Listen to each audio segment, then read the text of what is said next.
Welcome to Lotus on Track. We've got action from the Brands Hatch Lotus Festival to come, but we start at the legendary Spa-Francorchamps circuit with action from the Lotus Cup UK. Let's hear from the drivers after qualifying. Pole for the Exige class and fifth overall, so it's a good starting point for us. Obviously at Spa it's always a bit of a car breaker, so it's a long race for an hour. Yeah, better than expected really. We came here worried we're going to get out-dragged on the straights by the Evoras and new Exiges and even the 211s, but over the course of a lap, we pull it together and really happy with pole. I think it's going to be tough to stay with the Go Green car. The guys are driving well, and it's a car with a lot of grip.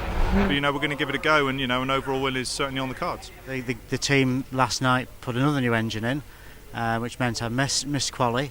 I'll be starting the race from the back, so fingers crossed it's a good engine and I'll be able to make some progress up the field.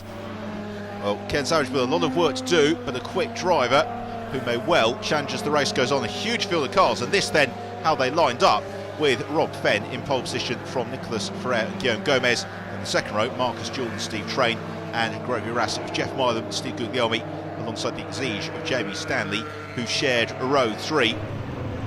In excess of 40 cars took to the track for qualifying as they got ready for the start on the historic start. It was Nicola Gibson who made a good getaway, but also Gregory Rass in the white Evora, who jumped past Rob Fenn and took the early advantage from Fenn and Marcus Jewell as they negotiated the legendary Eau Rouge corner for the first time of asking. The field stretching back almost as far as the eye could see, despite from jostling everybody cleanly through for the first time.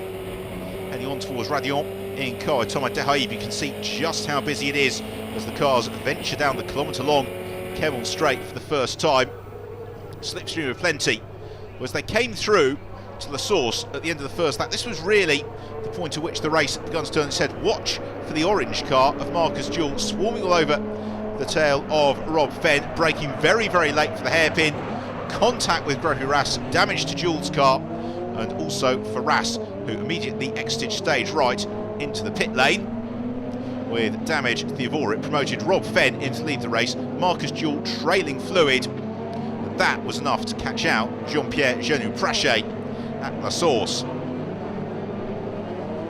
Genou-Prachet was to recover. Thomas Dehaib a little bit later on to the scene where he saw the debris and the very, very slippery surface where what transpired to be brake fluid from Marcus Jewell's car leaked. We know it's brake fluid because the car then seized at the top of Eau Rouge. Marcus Jewell having a very unenjoyable but wild ride, slewing across in the face of the traffic, where he then had to sit tight as some 40 odd Lotuses picked their way past him.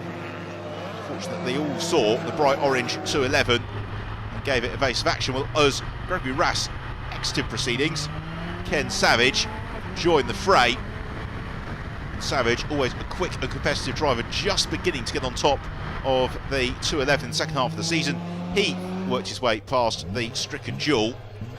Fortunately, was to go very little further in the race. A real blow as well for Steve Train, his co-driver's championship hopes. Our camera car, Thomas Dehaib, also running into trouble in the early stages. Well, Ken Savage head down, charging on, but it was Rob Fenn who was able to take advantage, to build an enormous advantage out over Jamie Stanley. Further back, some ferocious dicing as the black 39 car, Simon Deacon, picking his way up through the field to eventual third place. As ever in the Lotus Cup UK, plenty of action to be found throughout the pack, particularly in the production class where it was Stuart Plotnick who eventually emerged as the class winner. Ken Savage gaining places, hands over fist. It was a storming drive from Ken, one which eventually would reward him with 24th place overall.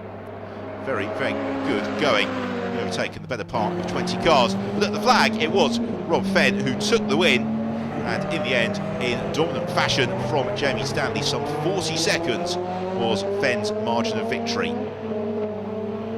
Let's have a look then at the final results in the Supersport classes, with Rob Fenn taking the victory from Jamie Stanley and Simon Deacon, then Philippe Loup in fourth from Paul McNeely and BJ Chong. Jean-Pierre Genou-Prachet recovering from that early spin up to sixth. In the 211 class, it was Simon Deacon who took the honours from Loop and Jean-Pierre Genou-Prachet. The open class, Rob Fenn victorious from Neely and Chog, and then David Harvey once more on the podium. Exige Cup honours swung the way of Jamie Stanley from Matt Bartlett, James Knight, and then Phil Capstick. Jack Goff in the V6 Cup, it was Thierry Verheest from Nicolaj Ibsen and Gregory Rass.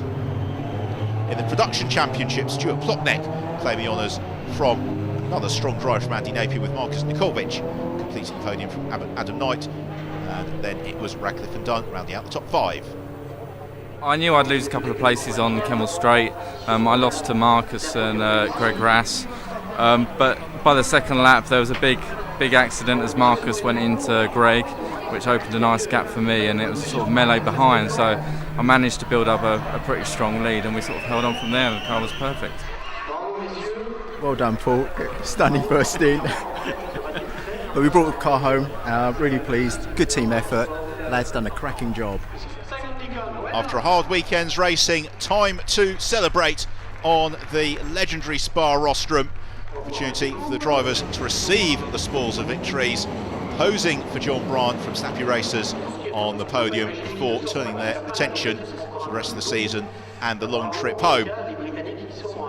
So from the undulations of the legendary Belgian circuit, we'll now head over to Brands Hatch, the Lotus Festival, and Hayley. Welcome to the Lotus Festival here at Brands Hatch. We've got a very busy weekend ahead of us, packed full of Lotus racing. As you can see, the weather is very changeable, so it's going to be a bit of a challenge for our drivers. Let's see the action.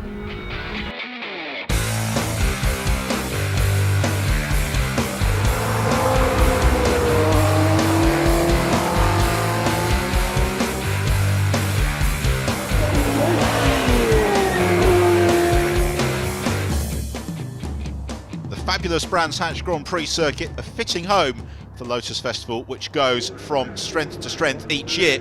Lotus on Track Elise Trophy races always a highlight of the weekend, and race 1 got underway in very slippery conditions as pole sitter Adam Gore was passed by teammate Jason Baker heading in towards Paddock Hill Bend for the first time, but look for the yellow car of Luigi Mazza, tagged into a spin, one of the expected front runners.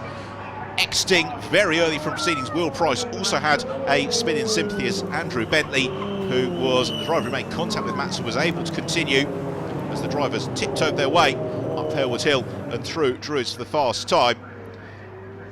Surface sheen glistening in the sunshine, already a drying line beginning to emerge on a couple of corners, but it made for very difficult going in the early stages as Nigel Ayres found out at Graham Hill Bend for the first time around. He was clattered by Andy Stanford. At the front of the field, Andrew Bentley came onto terms with Jason Baker, doing battle over second and third. Adam Gore, meanwhile, begun to build an early advantage. Bentley racing this weekend with a broken arm. Well, it wasn't letting it slow him down at all in these early phases.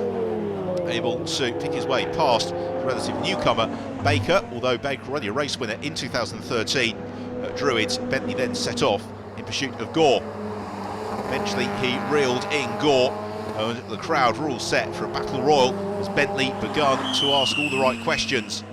As ever in Lotus on Track Elise Trophy, plenty of action to be found further back as Neil Stottert and Matthias Radstock did battle for the final spot in the top 5. Bentley powered past Gore, who then slowed suddenly, hand out of the window, suggesting that all was not well with Gore's machinery. So Bentley able to build a big advantage. Stallion Gore, unfortunately, slipped back and was passed first by Jason Baker and then by the hard-charging Craig Denman. The bright orange car of Denman always seems to go well here at Brands Hatch, and this race no exception. Moments later, Denman was in the slipstream of Baker as they sprinted along the Bramham Straight. Which side would he go? Eventually he plumped for the brave outside line, but found some dry track, found the traction, and through he went. Super move from Denman. Then set about reeling in Bentley. Meanwhile, Jason Baker in a very secure third position. Neil Livesey was, as ever, in the thick of the action. He and Steve Edwards having a good tussle. They were joined in that scrap by Graham Foley. Foley's been getting quicker and quicker as the 2013 season has progressed. Within minutes. Denman was on terms with Andrew Bentley, and using the slipstream once more along the Bramham Straight, moved to that favoured outside line, but this time the passing move was completed almost before they hit the brakes into paddock. Bentley held his nerve to the inside, but Denman swept through and took the lead, a lead that he wasn't to relinquish. Battle for fifth though got increasingly fraught. It was Stotter from Turris Radstock. They were both caught by Clive Willis. Radstock though was able to move clear of Stotter and went through to complete the top 5. So victory in the first of the weekend's Lotus on Track Elise Trophy races went the way of Craig Denman, with Andrew Bentley finishing as runner-up, and it was Jason Baker who completed the rostrum from Adam Knight, Matthias Radstock, Neil Stotter, Clive Willis, Will Price, Dan Plant and Phil Stratton-Lake rounding out the top 10.